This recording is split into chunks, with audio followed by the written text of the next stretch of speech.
Bismillahirrahmanirrahim. Pada sesi ke-10 kemarin, aku sudah menyimpulkan pada sebuah kesimpulan yang aku bangun atas sebuah asumsi dengan menggunakan pendekatan Yohanes 12:1-18, Matius 5:27-30, Matius 19:17-18, sehingga ini mendukung sebuah asumsi bahwa Yesus menikah, ya, bila ini dipertemukan. Sedangkan kekristenan tetap ngotot Yesus tidak menikah, ya. Ini aku hapus, ya. Aku hapus, ya. Aku hapus.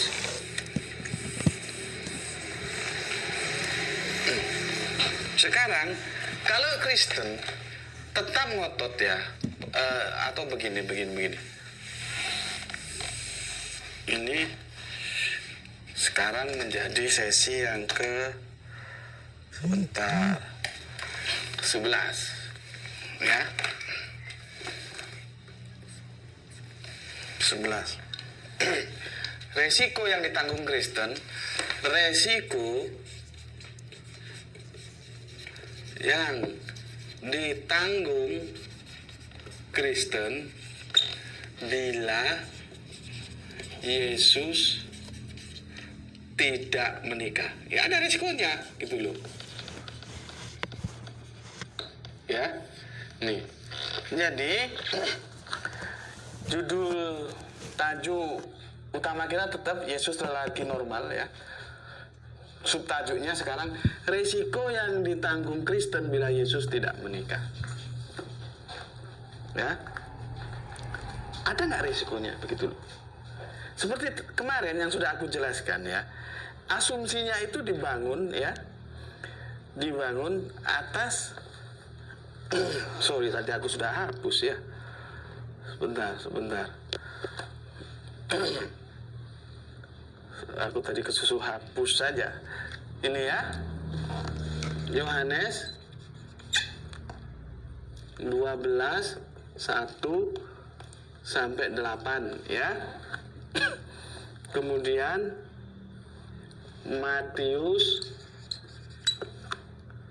5:27-30. 27-30 maksudnya ini. Ya. Terus Matius 19:17-18. Ini, ya. Dari kompilasi ketiga ayat ini, bila kita ketemukan, ya, seperti aku bilang kemarin, kita ketemukan begitu, maka apabila Yesus tidak menikah, maka sebuah kesimpulannya dia berzina. Dia berzina. Kesimpulan ini berzina, ya, berzina. Yesus berzina kalau Yesus tidak menikah, ya. Jadi aku ulangi lagi, aku perjelas lagi, supaya kalian paham. Risiko yang ditanggung Kristen bila Yesus tetap dianggap tidak menikah itu adalah nih.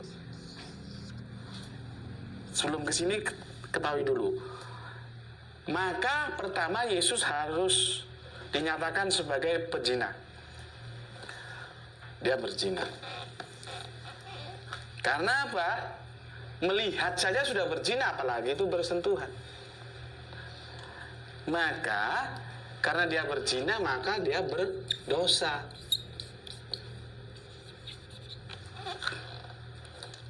Berdosa. Oke. Nah, sekarang aku mau jelaskan kepada kalian. Nanti lihat lagi di videoku berikutnya tentang pohon buah terlarang, ya. Dalam kekristenan ada sebuah fundamental itu, dogma itu menjadi iman mereka, adanya dosa waris. Adanya dosa waris. Dosa waris itu ketika Adam dan Hawa melakukan dosa dengan makan buah terlarang, ya, itu menurun ke setiap manusia, meskipun dia nggak pernah ngerti apa-apa, lahir sudah punya dosa. Itu namanya dosa waris. Meskipun secara logis ini nggak masuk nalar gitu. Tapi oke lah, itu sudah aku bicarakan di video yang lalu. Ya, aku nggak mau kesana dulu. Kalaupun nanti perlu kita perjelas, kita bikin video berikutnya lagi. Tapi intinya di sini, dalam kekristenan itu ada yang namanya dosa waris. Dogma ini yang dibangun oleh Paulus lewat soteriologi salib. Ketika Yesus disalib, ya, dieksekusi di tiang salib. Dosa waris ini dari Adam dan Hawa ini diwariskan. Kan mestinya kalau Adam dan Hawa punya dosa, kan mestinya punya pahala, ya. Coba tanya sama Bapak Pendeta, kenapa nggak ada pahala waris? Supaya nggak aneh-aneh gitu loh. Inilah akibatnya percaya dogma jadi aneh-aneh gitu. Oke, dosa waris ya. Pakai warna apa ini? Warna biru. Dosa waris ini bisa ditebus dengan orang yang tidak punya dosa. Maka dikatakanlah Yesus itu satu-satunya orang manusia yang tanpa dosa, nirdosa, ya, tanpa. Masih nampak di sini? Nampak? Tanpa dosa. Oh, aku nggak puas kalau nggak di sini. Sini apa? Tanpa dosa. Tanpa dosa. Ini Yesus ini. Yesus ini, ya, itu dikatakan manusia yang tanpa dosa, ya, tanpa dosa. Maka dia bisa menebus manusia-manusia lainnya itu dari dosa waris ini, ya, tanpa dosa. Dari dosa waris ini dia ditebus. Tuh, aku ulangi lagi, perhatikan kalimatku. Soteriologi salib, keselamatan atas salib, dogma yang dibangun oleh Paulus, ya, mereka mengatakan ada dosa waris dari Adam dan Hawa yang diwariskan kepada setiap manusia begitu dia dilahirkan. Oke, dosa waris ini hanya bisa ditebus oleh orang yang tidak punya dosa sama sekali. Itulah yang mereka nisbahkan kepada sosok yang bernama Yesus dengan cara mati di kayu salib. Oke, yang jadi masalah, nih, lihat, perhatikan. Resikonya harus ditanggung. Bila Yesus dinyatakan tidak menikah, maka Yesus harus dikatakan berzina. Kenapa berzina? Karena di Yohanes ini bukan sekedar memandang. Ini sudah bersentuhan ini. Kak ono wong mulus-mulus iku nggak bersentuhan, kak ono gitu loh. Ya, sudah dikatakan berzina. Karena apa? Di Matius yang 5:27-30 melihat saja sudah berzina. Di Matius 19:17-80 berzina itu sebuah larangan. Artinya ketika Yohanes 12:1 dan 8 ini tidak dianggap bahwa itu adalah relationship antara suami istri Yesus dan Maria Magdalena, maka Yesus harus dikatakan berzina. Kalau Yesus dikatakan berzina, maka Yesus berdosa. Ya, aku ulangi. Kalau Yesus tidak dikatakan menikah atau tidak punya hubungan suami istri dengan Maria Magdalena, maka Yesus harus dikatakan berzina.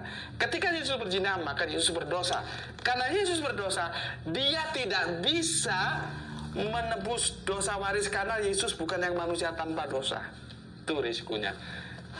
Inilah ketika sebuah kebohongan itu dibangun, maka untuk melanggar kebohongan itu harus ada kebohongan lain yang menutupinya. Gitu. Ini risikonya, ya. Kalau Yesus berzina, dia punya dosa, dia tidak bisa menebus dosa waris. Terlepas dosa waris itu ada atau enggak, itu sudahlah kita diskusikan di lain hal, ya. Paham ya? Jadi di sini risikonya. Oke lah, Yesus di tangan Kristen, ya, di hadapan Kristen tidak menikah, risiko yang harus ditanggungnya apa? Dosa warisnya tidak tertebus. Karena Yesus berzina dan berzina itu dosa. Sampai sini paham kalian ya?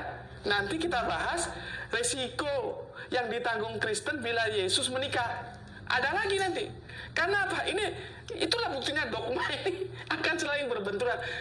Melanggar akal dogma itu, gitu loh. Ya. Oke, nanti kita ketemu di season yang ke-12.